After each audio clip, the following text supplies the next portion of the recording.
Was that prayer vigil with some of the members of Congress, mostly Democrats, who came out on the steps of the United States Capitol carrying candles, and they stood there remembering those who lost their lives, those members of law enforcement. They had a prayer, some songs, and they stood there for a moment of silence to remember those who lost their lives after protecting the United States Capitol, and really to wrap up this day of commemorations. Throughout the afternoon, members of Congress spoke about what happened on January 6th, some of them telling their experience, what they endured that day when those rioters stormed the United States Capitol. And of course, this day had started with this very solemn and forceful speech by Joe Biden, who really started out the day along with his Vice President Kamala Harris.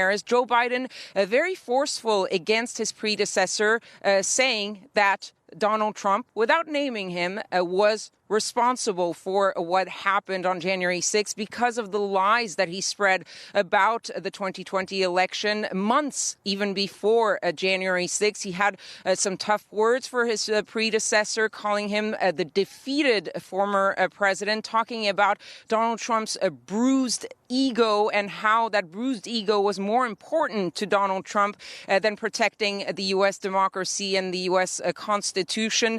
Joe Biden also urging Americans to unite and to stand together to fight and defend this U.S. democracy in the face of these attacks on the democracy, whether they're attacks very concrete attacks like the one we saw on January 6th a year ago, but also attacks on voting rights. And that is something that he's hinting at for next week, because he is set to have a very important speech on voting rights. The fight for democracy, he said, is very important, is crucial, and that is what he's going to be focused on going forward, ending that speech on a note of hope, talking about the United States of America.